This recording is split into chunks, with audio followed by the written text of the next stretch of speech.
Good morning, everyone. Welcome to this session. My name is Sidney Klajner. I'm a general and colorectal surgeon and president of Hospital Israelita Albert Einstein, São Paulo, Brazil.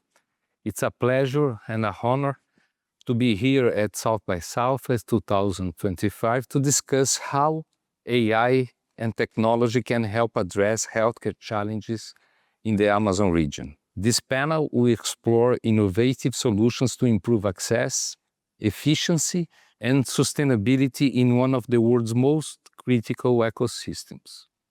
And to participate in the discussion, we are joined by researchers and experts from organizations that are dedicated to tackling these challenges in pursuit of viable solutions. I'm delighted to be joined on this panel by Professor Marcia Castro, Endowed Professor of Demography and Chair of the Department of Global Health at Population at Harvard University. Marcia also directs the Brazil Studies program at the David Rockefeller Center for Latin American Studies and is affiliated with both Harvard Center for the Environment and the Harvard Center for Population and Development Studies.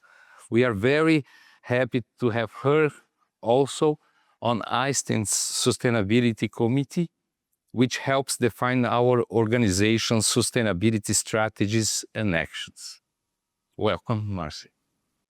And César Buenadicha, who is head of the Ecosystem Building and Acceleration Division at IDB Lab, where he leads a global team of specialists in identifying and co-creating high-impact innovations and venture across Latin America and the Caribbean. His work is dedicated to strengthening innovation ecosystems through financing, strategic partnerships, and key regional events. So we would also have the participation of Rachel Sibandi from the Gates Foundation, who unfortunately could not be with us due to health issues. We wish Rachel a quick recovery and hope that we can discuss these important topics with her in the near future. Each panelist will have 10 minutes to talk briefly about some of their ongoing projects concerning AI, technology, and health. Then we will discuss the common challenges and how we can make use of scalable technological solutions. We will then have some time for discussion here, and after you can ask some questions, we can open to the audience to discussion. To begin, I would like to tell you a little about the rainforest in this photo, which is well known worldwide. So, this is the Amazon. The Amazon that you all know very well, the largest tropical forest in the world, covering more than 6.74 million square kilometers, and it's also the largest river basin in the world, home to more than 1,700 rivers, including the largest river in the world in terms of volume and length, the Amazon River. But in the last 2 years, however, mostly in 2024, that beautiful images that we had seen have been a little bit different.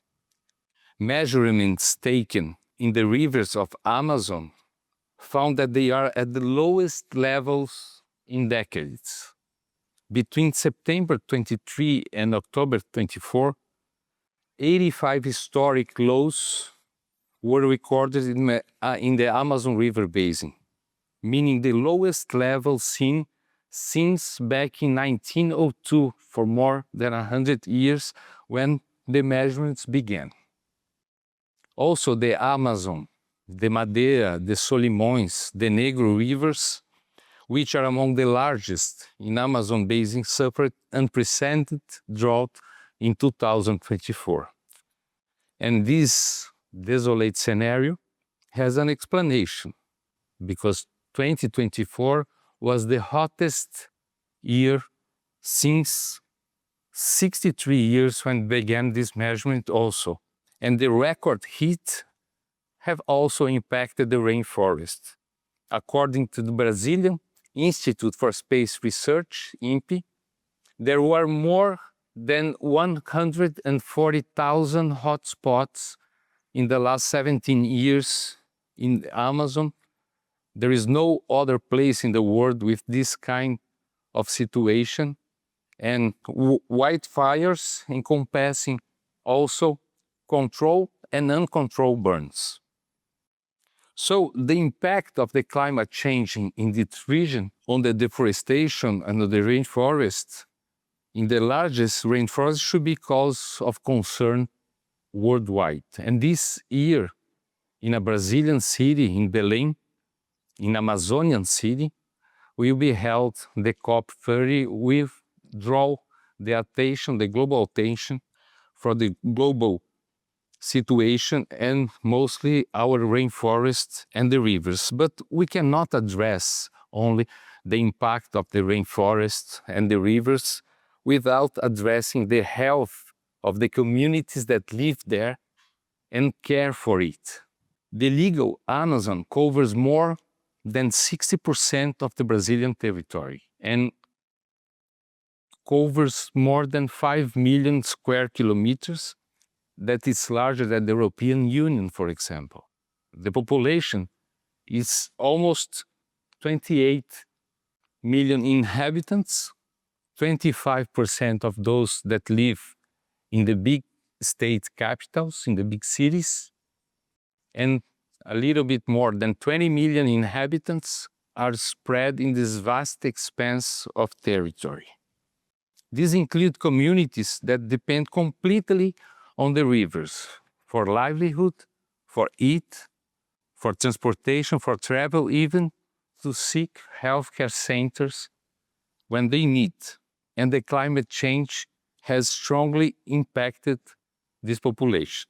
In just the state of Amazonas, the population impacted was more than 770,000 people, and every city declared a state of emergency with a drought.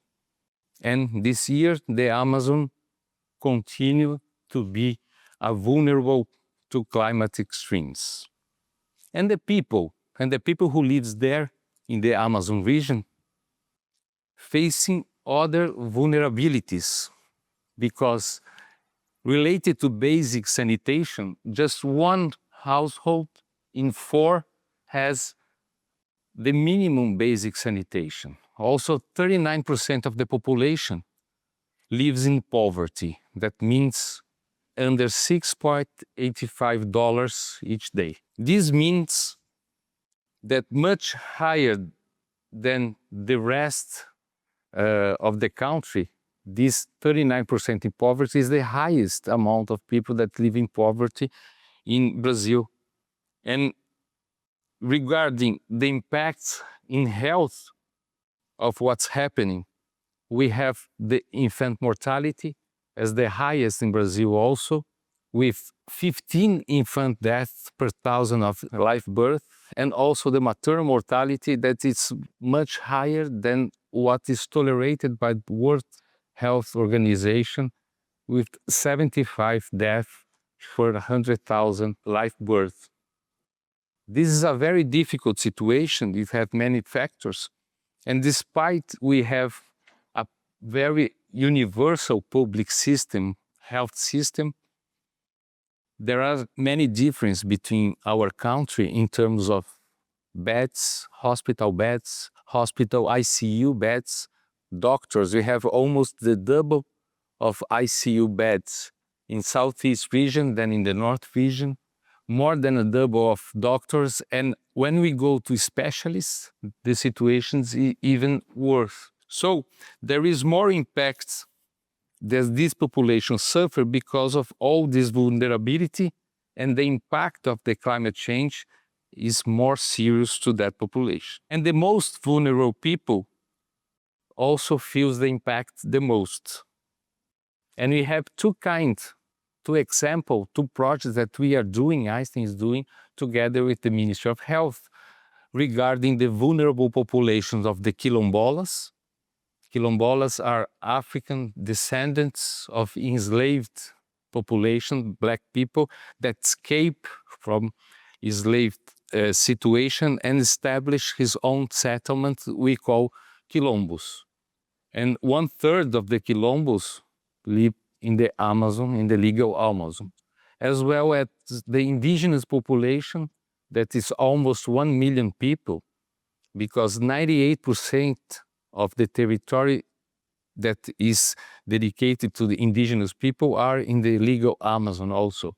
So they are vulnerable population, and we did some projects together with the Ministry of Health related to data for the population in terms of health, but also data regarding the climate change, regarding the quality of the water, of the soil. Now we are creating a data lake, even with the Black people, to identify chronic disease, how they are related with the climate change, with the quality of water, the quality of the soil, and also to indigenous people, how we can manage and give some warnings regarding if we have an extreme on the heat, for example, or the higher pollution that we have because of the extreme, like we had in 2024 with the burn of the forests in Brazil. So there are two projects that will be in a data lake with data, with the health professionals that already work with this population to relate with the climate, to environment, we're using internet, using sensors, and to see along these years, using AI and analytics, how we can avoid, how we can prevent the deterioration of the health of this population. These are projects that Einstein are doing together with the Ministry of Health, and we are expanding to other diseases and to other population also, vulnerable population. But why Einstein are doing that? Why we have a hospital in São Paulo doing that? To explain why, I will briefly tell you about our history, who you are and what we are doing. So Einstein was founded as a hospital by the Jewish community of São Paulo, by a group of physicians of the Jewish community that saw in a hospital a way of giving gratitude the way the Brazilian society received the Jewish community and immigration after the Second War. It was founded with the mission of the high excellence in healthcare, also in the knowledge generation, and a sustainable and very strong commitment to social responsibility. Now, this hospital transformed now in a health ecosystem, a health system with 7 hospitals, 2 private and 5 public hospitals that we manage, partnering with government, partnering with Ministry of Health, with cities, and almost it's more than 50 units regarding primary attention units, teaching units, research units, and also innovation hubs. We have invested a lot in teaching, like a way to capacitate more health professionals in Brazil. And now we have the opportunity to see each year more than 60,000 students. We have also investment in research and innovation. In research, we have 45 researchers that are contracted by Einstein, employees by Einstein, and also creating in 2018 the first academic research organization in Brazil. And innovation, and in 2024, we launched our hub innovation in Manaus, seeking the opportunity to understand the health demands in that city, but in all the region, and permitting and how we can implement new projects to that population to give health. Because the purpose of Einstein, since it was created, is to deliver 1 drop of Einstein to every human being seeking for equity, inequality in healthcare. And in our history, we are very proud to have been the first hospital outside the US to receive Joint Commission accreditation when there was not the Joint Commission International, and then they created the Joint Commission International. Also, we are the first hospital in Latin America to be designated in magnet designation. reflecting the excellence in nursing. And also we are very proud just 2 weeks ago to be named as the 22nd best hospital in the world according the ranking of the best hospitals of the Newsweek magazines. These are our numbers of physicians and employees. So this is why Einstein is together trying to prevent and trying to bring healthcare to the vulnerable population in Amazon.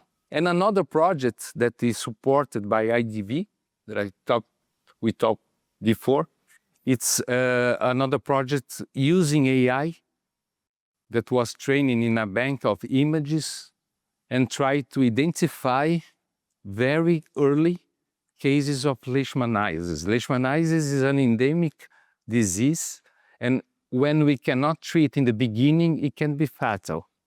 And mostly of the disease occurs in Latin America, and Brazil, unfortunately, has 1/3 of the disease, of the prevalence of the disease in the Amazon region. So what is being done? It's a solution, an app with a very easy language. In this app, it can work offline, don't need the connection when it managed by the health professional, don't need to be the physician, but a health professional, a health agent that in the case of a lesion in the skin can take a picture, and this picture will show the probability to be leishmaniasis or not, because it's very difficult. In the beginning, it can be confounded with other kind of disease, even inflammatory or disease like tumors, for example. So in this app, we can see the probability and refer this patient to the Tropical Medicine Institute in a collaborative work that will confirm and initiate the treatment. So it's a way to avoid the late diagnosis of leishmaniasis, and these are expanding to other tropical disease together with the Ministry of Health, and tropical disease that is very difficult to diagnose, like the examples that is here. Also in the venomous animals attack, like scorpions, like spiders, we can use the structure that was creating this app to be managed by health professional and to prevent and to make diagnosis and to start very early the treatment. Also, we have another use of artificial intelligence, an AI, which was trained in more than 2,000 scientific articles, all the articles in obstetrics and in the South, in the global South, because the specificity of this population. And this solution based in generative AI and large language models can understand a virtual consultation with the pregnant women and the primary care physician, because what we have in that region is a shortage of obstetrician, of specialists in obstetrics, how to deal with the pregnant woman, how not to forget to ask for some tests that are important, so that the maternal mortality is the highest in Brazil, higher than what is permitted or tolerated by World Health Organization. And then the solution can understand and suggest questions, suggest tests to the physician, and also suggest to the pregnant, to the patient, how to change behaviors to prevent any kind of bad evolution. With this project supported by the Gates Foundation, we want to show that it's possible to lower the maternal mortality in that region. And if it's possible to lower maternal mortality because of the lack of the specialists, we can apply the same method to every region in the world that has a shortage of specialists in every kind of disease, not only in the Amazon region. So this is ongoing. We have 30 patients enrolled, and we don't have the results so far, but we will have. And I'm believing that it will bring a new solution using technology and AI to bring the specialist where we don't have the specialist. Also, we had the opportunity to, in end of 2021, implement a telemedicine program we call TeleAMIS, a telemedicine program that people that live riverside or riverbank, communities that use the rivers to go to look for a specialist consultation and can take almost 24 hours by boat to a specialist consultation, they can reach the telemedicine center in Einstein, in São Paulo, in 12 specialties. And since it began in the end of 2021, we have the opportunity to implement more than 400 primary care units, just a notebook with the mic and the camera and internet signal. And the primary care physician can schedule a consultation in these 12 specialties and can participate with the family, with the patient, to facilitate the communication with the specialist and have the diagnosis, the correct test, and the treatment in some situations, like the Gleicimara. It's a lady of 39 years old with some complaint about his own clinical situation, and with an endocrinologist consultations, she could find a thyroid problem, a thyroid issue, and began the treatment. Now she's very well, who is shown in this movie that is shown. And I can, after more than 300,000 consultations since the end of 2021, we could have 95% of cases the problem solved without needing to go for other cities, big cities like Santarém, like Manaus, by boat at the rivers, mostly in the situation of the drought, don't have even the water in the rivers. So this was a few examples. I can talk a little bit more about them in the discussion. Thank you. And now, to talk about the important project that she and her group of researchers are conducting with the communities in Amazon, I give the floor to Marcia Castro, Chair of the Department of Global Health and Population at Harvard. Please, Marcia. Thank you. Morning, everyone. So what I'm going to talk about is inspired by this quote. Bill Fogg was a former director of the CDC. He was absolutely pivotal in leading and finishing the campaign for eradication of smallpox. And he was a big advocate of collecting information in public health. But what he would say is that if you're collecting, is because you're going to analyze those data and then be able to help the control of a disease.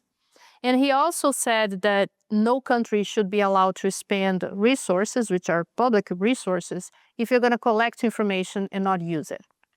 So what I'm going to discuss is how we can bring technology and AI into making better this exercise of collecting information. In Brazil, it's quite unique.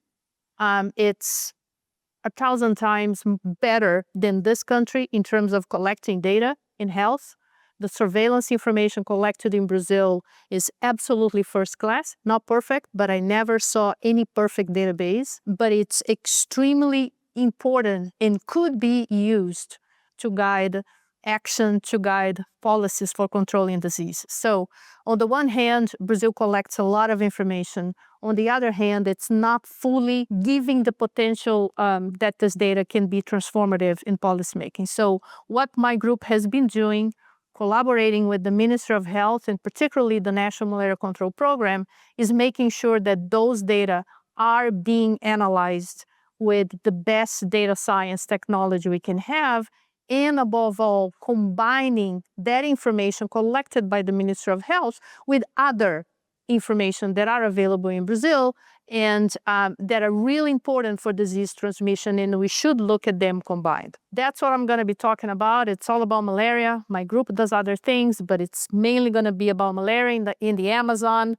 and we're going to look at 3 different aspects related to malaria: deforestation, mining, which are mostly illegal in the Amazon, and climate, both the climatic conditions, but the climate change. All right, so I want to start by showing one piece of data that we use that is extremely innovative. It's super high tech, and it's about the environment, but it's critical for looking at health. Biomas is a collaborative effort that was done all in Brazil, many different institutions involved, and mapped the entire country at the 30-meter pixel level. And all you see in the bottom are just different pieces of information we can get from Brazil from 1985 to 2023. 24 will be available soon. So you can go from all types of land cover, land change, water, soil, you name it. There is a beta product that we're going to be using 10 meters. This is going to be absolutely phenomenal. It's still a beta. And there are products that they developed that some banks in Brazil now use. So if somebody involved in the agribusiness come for credit in the bank, they can check this platform. And if the person has done illegal deforestation, the bank doesn't give credit. Not all banks have adopted that yet. But this is what you can do with information. You can guide action, you can make things better, and you can try to stop the illegal environmental change in this particular biome.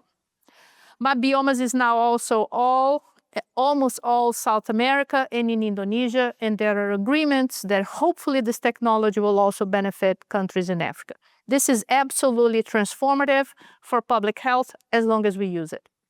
So this is just one of the many rivers in the Amazon that you can see. This is about 2 years of data showing the massive change that happens along the river with the illegal deforestation. It's fast, it's devastating, and a lot of them are near indigenous populations, so you can have all kinds of effects beyond just health. This is how it looks on the ground. It's massive. It's called artisanal, but you can see there is a helicopter. So there is a helicopter. There is some machines in here. This is usually what you see. There is an airstrip, illegal. There is the mining here that you see. This is a camp where the miners are. And not far from here, there is an indigenous village. Quite common landscape. So we were able to map together with an institution from Biomas that is doing all the mining. Each one of those dots is one of those airstrips. There should be none on green areas because they're conservation units. There should be none in blue areas because they're indigenous lands, but here they are. And two things we've done as part of this work in bringing life to data that are being collected. We were able to see that this massive increase in malaria cases that happened and started in 2018 was directly associated with the increase in gold mining in the area. So particularly during the Temer years and then under the previous government we had in Brazil. This was massive in the Yanomami indigenous land. This is data just for the Yanomami. And if mining had not increased in the Yanomami indigenous land, we could have avoided more than 100,000 cases, which is almost like 3/4 of all malaria cases we had in Brazil. So just this excess number of cases because of mining, it's about almost 7 billion that cost just to the health system, not including the societal cost.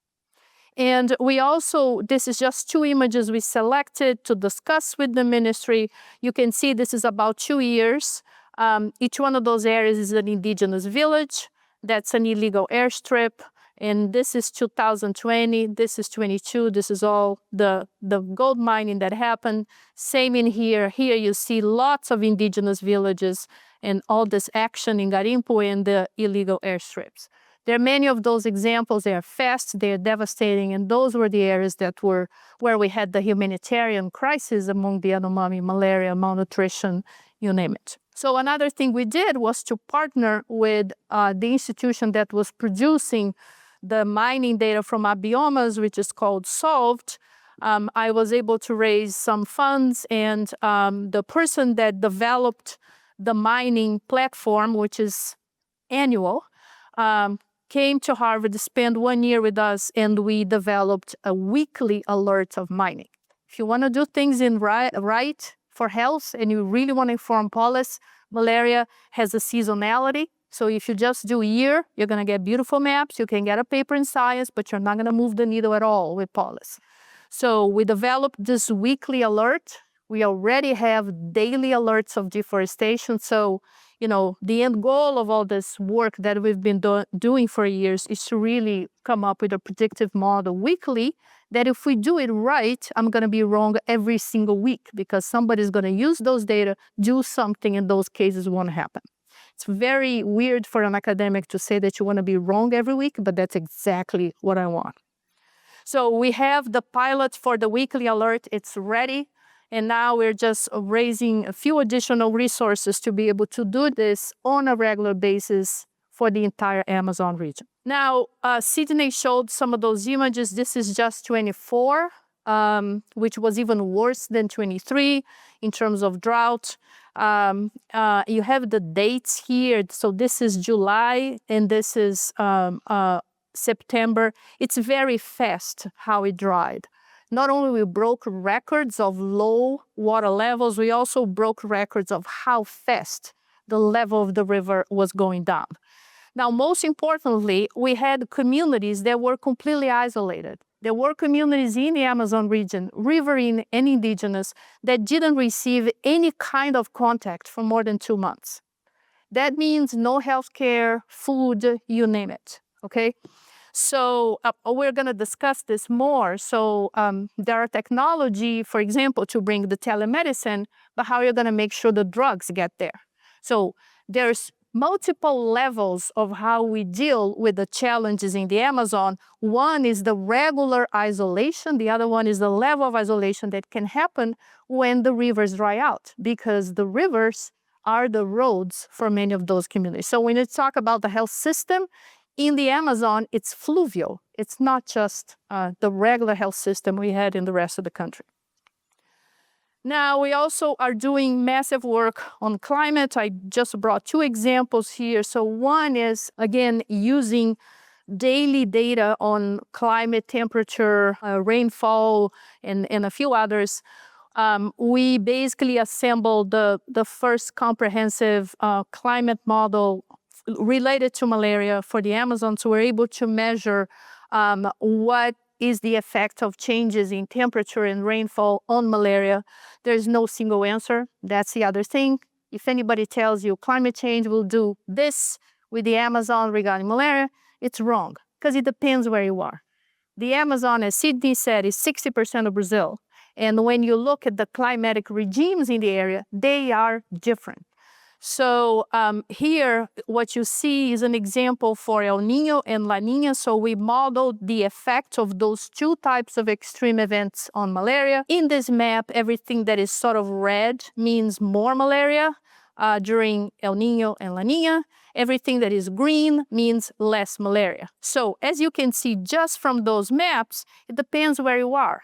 So if you are the local person managing malaria control sitting in one area, the total answer for the Amazon doesn't interest you, but you need to know this kind of information so you know how you react. And your neighbor municipality may be doing something completely different because the effect is likely to be different. So this local variability is critical. Broadly, we see a decline in cases, but again, it depends where you are. So there's a lot that we're doing on this. We can talk more, but this is just one example. Now, deforestation is a very interesting story. If you look at the literature, more than half of the studies are not very conclusive. And that's a typical example of how in science, if you don't really understand what you're doing, and if you're not using the correct resolution of the data, you can produce a lot of garbage. And unfortunately, there's a lot of garbage out there. The main problem in here is that every single one of those studies looked at deforestation and malaria on an annual basis. As I told you before, it's a seasonal disease, which has a massive temporal component. So if you don't account for that, you could get really wrong results. So we are able, again, with folks from MapBiomas, we're able to generate a monthly time series of deforestation. It started in 2003. That's the longest time series we can do because of the malaria data. And then we're able to show that, yes, there is an effect. It's highly significant. And just for an exercise, we run this on an annual basis. And surprise, surprise, we would find a decline, which makes absolutely no sense. Okay, so There's also a concern in my group in trying to show some of the problems that have been done in the hope that at least new problems will be made, but not the same ones that were made before. Now, I want to conclude by saying that none of this makes sense unless there are two things happening in parallel. One is field work. Data, information are code. It's not until you go to the field that you can bring light, you can bring reason, you can bring life to what the information is telling you. So I've been working in the Amazon since 1999, and I would not be able to do the kind of work if I haven't done all the engagement locally in multiple states, in multiple communities, understanding what the data is really trying to tell me.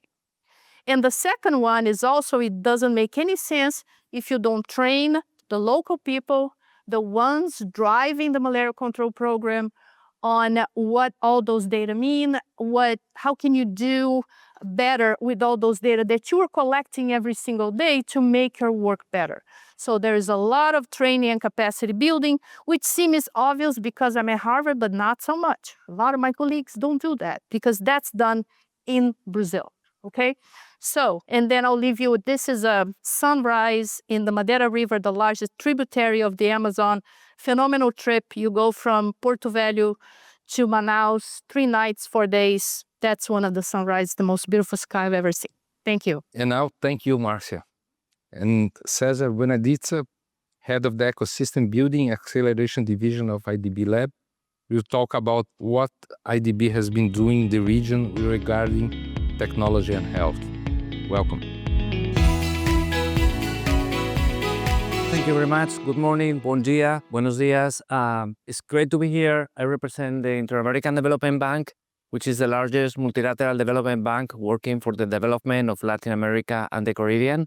For those of you that don't know much about development banks, we have 3 different windows we call the public sector. We work with every single government in Latin America and the Caribbean, supporting them with lending and technical assistance to improve services to the citizens. We work with IDB Invest, which works with private companies and entities like Einstein Hospital to support, better services, clean energy, good infrastructure.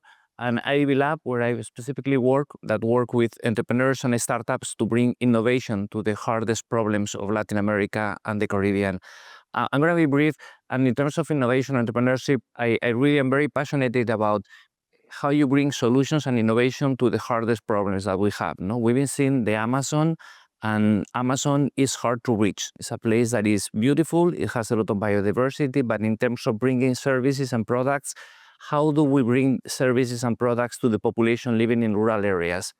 And for many years, we thought it's a matter of connectivity.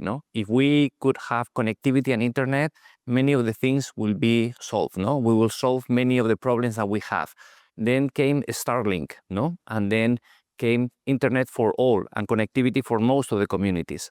And then we see amazingly how people are with the cell phone using TikTok, and Facebook, and not studying and not doing anything, not going to do any activities that they have, So then we can see how technology is this kind of very complicated tool that we can use for good and not for good. So maybe my whole point of the presentation, we are at Do Tank. I'm going to present you some cases, but I'm going to tell you stories around those cases. And most of the stories are about how hard it is to use technology and innovation to really get applied solutions to the places that they need it most. I don't have all the answers. Again, like the TikTok case, you want to do good, and then you end up having, these unintended consequences. So development, particularly in the hardest areas to reach, is hard. Technology can really play a crucial role when accessing vulnerable population. This is critical because it lowers the cost and it can bring individualized health to everyone. The first case Sidney already presented is this tool that we developed with Albert Einstein Hospital for leishmaniasis. I think this is wonderful.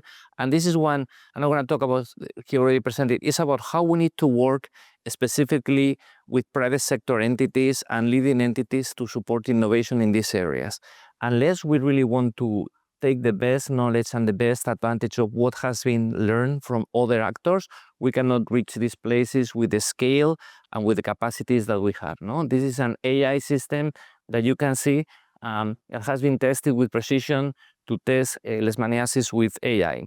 When we talk about AI, one thing about AI, and we need to be very cautious about that, and this is one message, is that when we target populations in the Amazon where the sample is very not representative, we really need to be very careful about discrimination, bias, how do we collect the sample. So the problem with AI, particularly when we go with the hardest to reach people, is that we need to be very humble and very aware that the technology that you're going to use is probably need to be tested and double tested and tested 3 times before you can implement that. Because if not, you're going to apply logics and good logics that could be good, in places like San Pablo, maybe go into the Amazon. No, I think this is the reason we work with partners like the Albert Einstein, because we need to see the difference. No. Second one is this one, I like it very much, about solving rural healthcare, empowering community health workers in rural clinics. No? Many countries, they do have rural infrastructure. They do have community clinics with community health workers.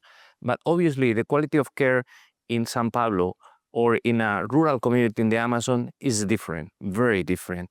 And I think one of the main lessons I've learned using technology is that technology should be focused on the frontline workers. So when you use any technological tool, the leishmaniasis detect, telehealth, anything that you use, you need to be thinking about how this applies to the frontline worker, to the community health worker, to the teacher, to the anyone that is actually going to implement the solution in the front line, because those are the people that you really need to empower. You don't need to empower the people in headquarters or in places like that. You need to make this useful for the community health worker. You need to train them, like Marcia was saying, you need to help them to understand the tool, and you need to make them use the tool as an extension of their capabilities. This is a great project because what it does is that it uses the community health workers as a tool to bring better digital tools for the communities, like the ultrasound. No, you can teach them to use the ultrasound with telemedicine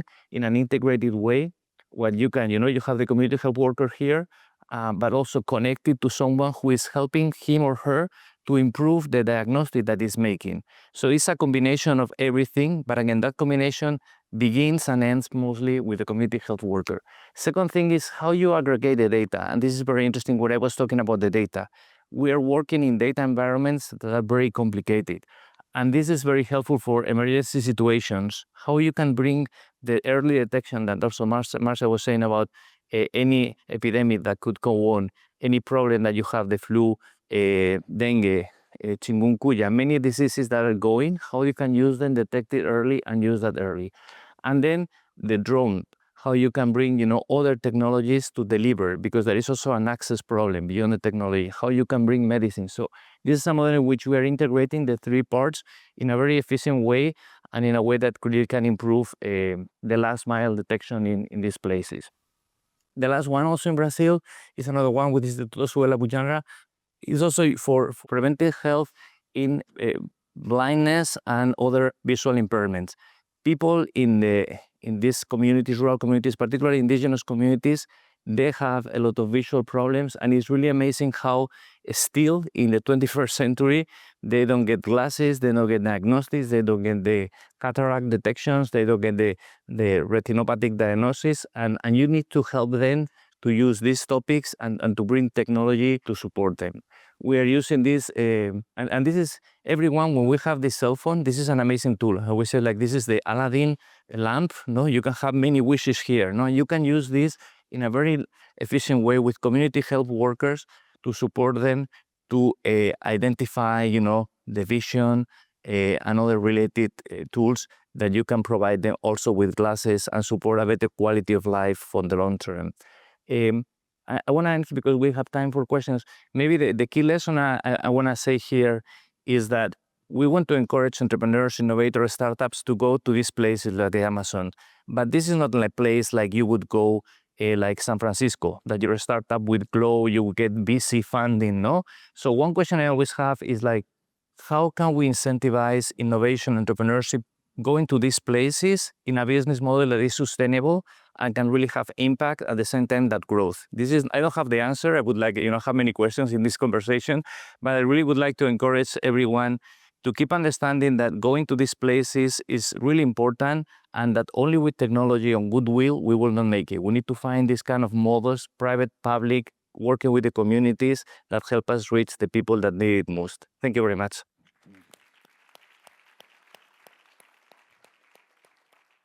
Thank you, Cesar. And I think we are a little bit ahead of time. I want to ask one question to you both about connectivity. So several of the projects carried out by the organizations today, you show not all the projects, but today some of them, we have the issue of connectivity, like communities that didn't have any isolated communities. Some cases, the best options to develop offline tools, and other is to train people that work like health agents or equipment health center with satellite internet, as we did with teleamis, for example. Looking ahead, do you think connectivity issues will continue to be an obstacle of implementing healthcare improvements in the Amazon? And what other difficulties you anticipate in working with technology and health projects in that region? So, Marcia? So a few thoughts. First of all, if we look at how the expansion of access to connection, like it's usually the Starlink, there's this package, you have a computer, you have the antenna, more and more communities are having that.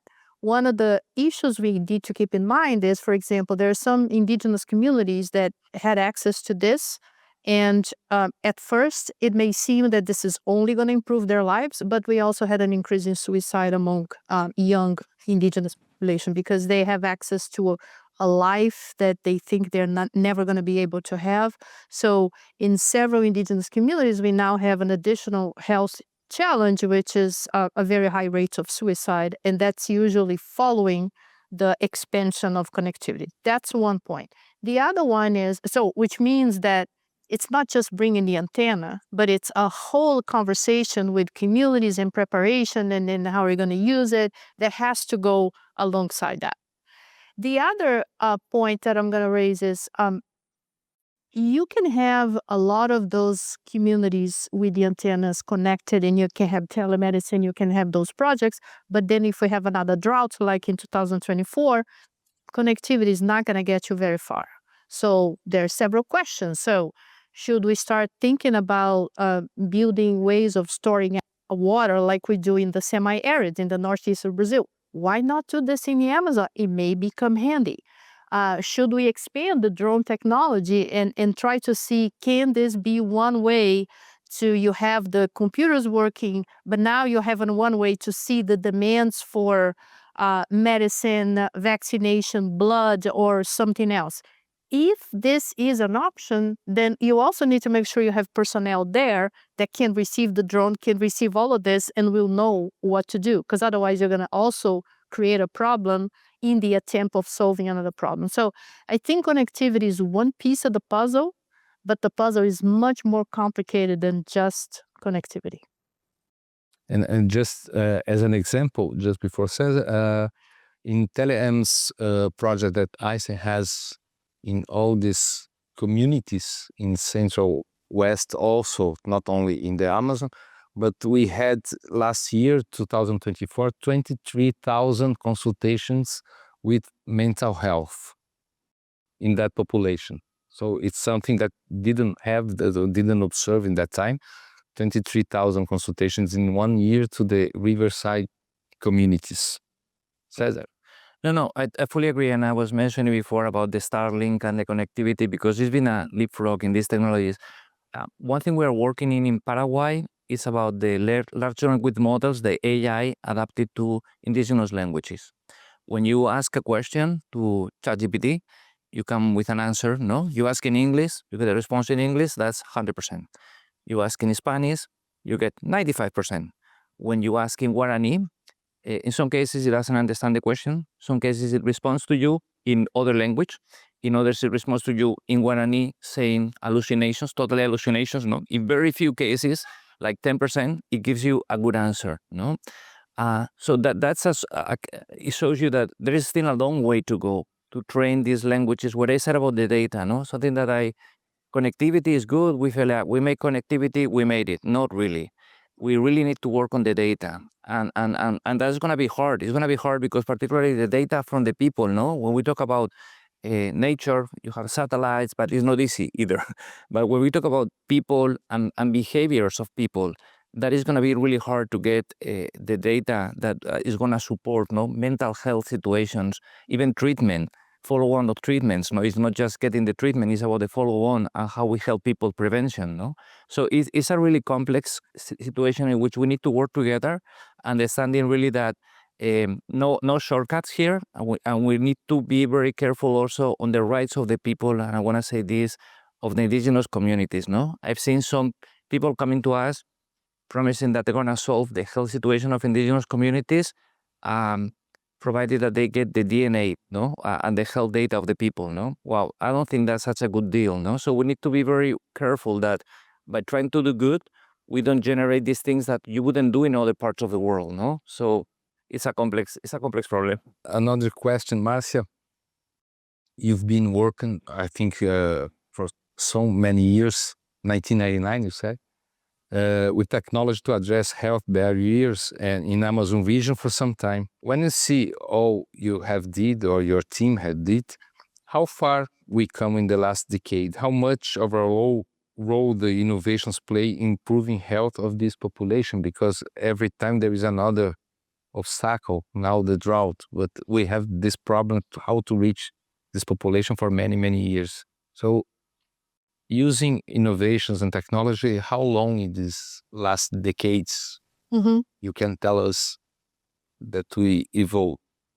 Well, I think a lot, although we had a sort of dark period where we went back many decades, unfortunately. If you look at some indicators, and just to give one, if you look at life expectancy at birth, just because of COVID, the most affected region wasn't the North region, the Amazon region, and places like Amazonas, where Manaus is, was the state that was heaviest hit in declines in life expectancy at birth. We went back to life expectancies for more than 20 years ago.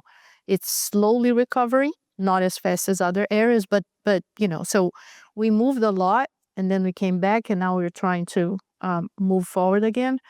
I think in terms of thinking about all these data issues, I think Brazil made some progress and is trying to make another progress. So there is a new platform that is trying to create what we should have had a long time ago, which is unify every single piece of data from surveillance in one single platform, so you can actually see the entire lifetime of that person reaching the system. I think we still have some way to go in trying to make the different programs in the Ministry of Health to really use the information. There's still such a missed opportunity. I've been collaborating with the National Malaria Control Program for maybe 15 years now, and we've built enough trust. I do a lot of work for free, but that's fine. We build a lot of trust. And then some of this work is demand that they ask. Some is me trying to show them how it can be used. So now if you go to the platform of the Malaria Control Program, they have entire dashboards on imported cases. So they started looking at importation. That's because of work that my group created.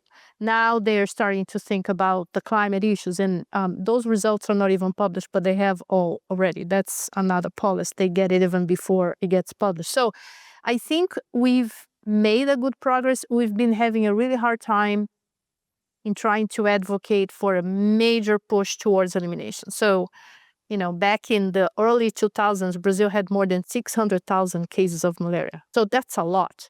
Now we have about 140,000, and 80% of the cases are in 30-something municipalities. So we almost have an obligation to do a better job and work on this.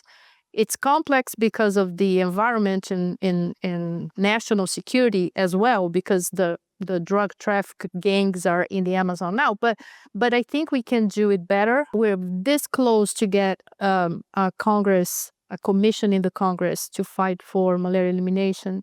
And my job on this is to come up with a plan and a budget. And I think we're going to be able to do this. So I think we've made a long way in doing better platforms with the data that has been collected. The problem is all of those progress can be, it fluctuates depending on leadership. That's one of the problems in public health. It depends a lot on leadership. We have the army of people that are always fighting regardless of the leadership, but it just becomes harder to move forward. So I think we've made huge progress, but we still have a lot of work to do. Yes. Sometimes we feel a little bit alone Yeah, in this process. I always tell my students, if you want to be in public health, you better have one way to deal with frustration, because you have more frustration than success, but you hold on the success and then you forget. Yes. So. This is a mental health issue. Absolutely. Yes, our mental health. Do you think that the COP30 in Brazil, in the Amazonian city of Belém, will help us to be more healthy related to mental health? Yes. We have very high expectations about the COP30, particularly about accommodations, in Berlin. Yes. Where people will fit. No, just I think it's important to have this conference, and I think it's important to reflect about something we haven't discussed, which is how to have a comprehensive vision on topics. No, sometimes the things we work in the Inter-American Development Bank, we work with the Ministry of Health, Ministry of Education. No. And there is one problem with a hospital. They don't talk to each other, no? So let's say a child doesn't go to school, a child goes to the clinic, they don't talk to each other, no? And this is a problem, no? And this is a problem to be addressed in general, mostly in places that more information are needed for providing services, no? We cannot keep operating in silos, no? Public sector, private sector, anyone, no?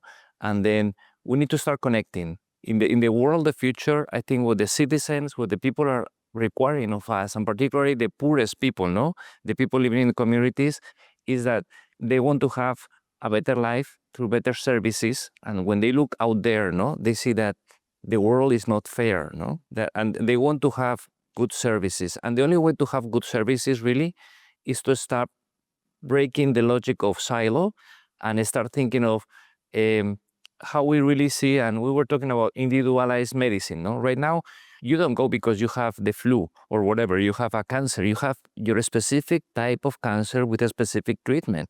We should treat the people that need it most this way. We should need to provide the people that need most with a specific way of operation that really improve their lives. And for that, we need to talk to each other. Again, Ministry of Education, Ministry of Health, Environment, private sector, international sector, working together.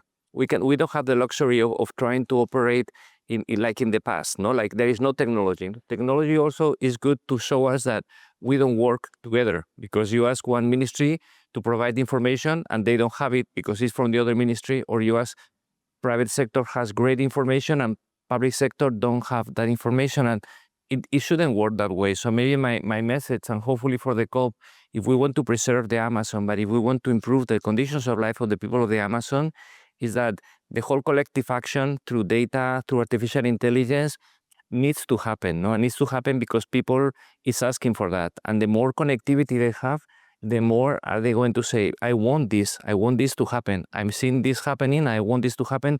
Don't tell me that you can only offer me this part of the service. I want the whole service, if it makes sense, no?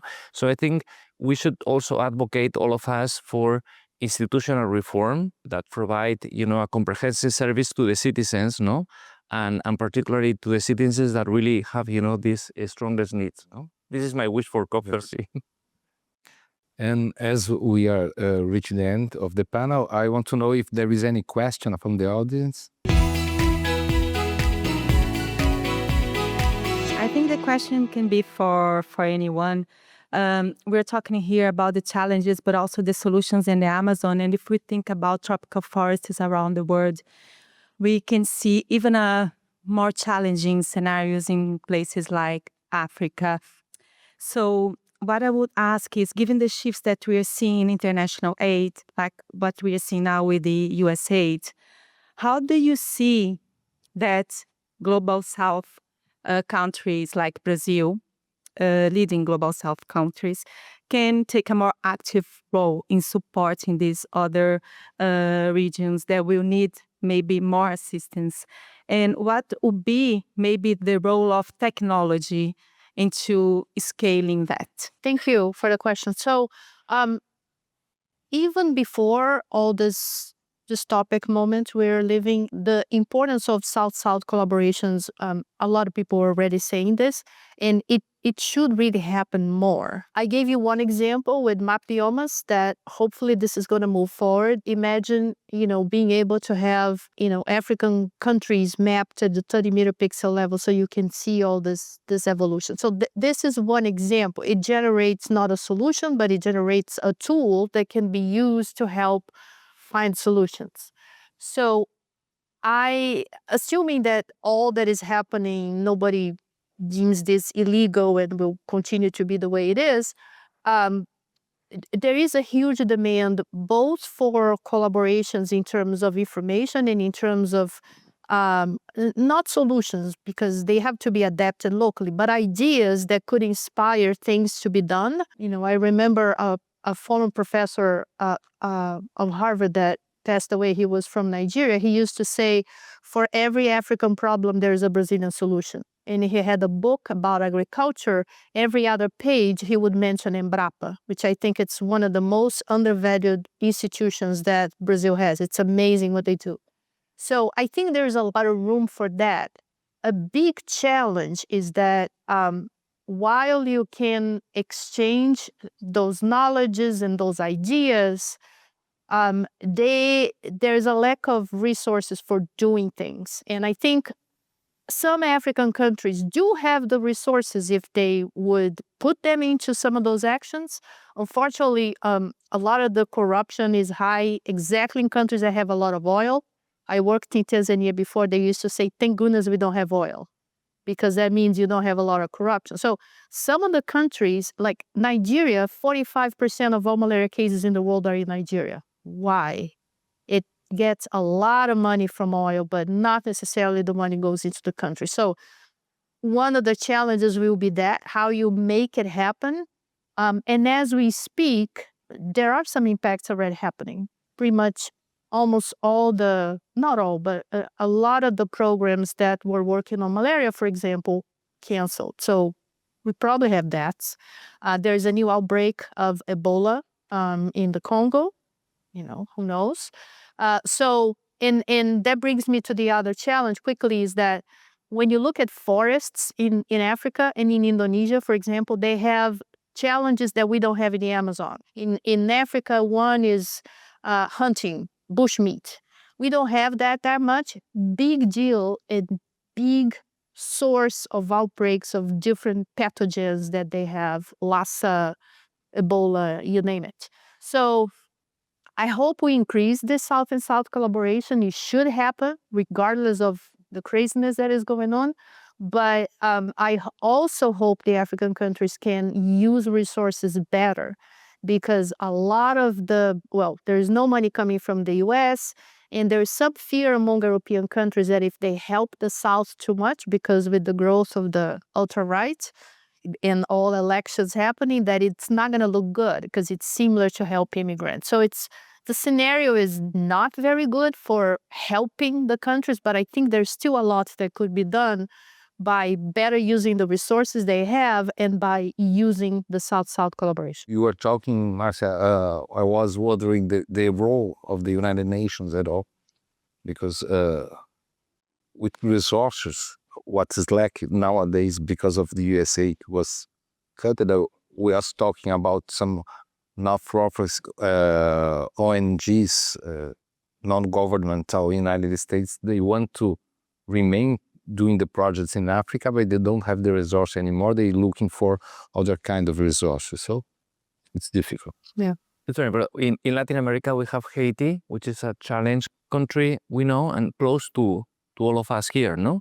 And it's been going on so governance is very important as well. Yeah. So there is a very complex problem, and the world is getting again very complex. My message maybe of this optimism here, no, is that technology is here to help really. So right now we're in a phase that we're very seen a lot of questions and unanswered things like what I was mentioning about the large language models, no?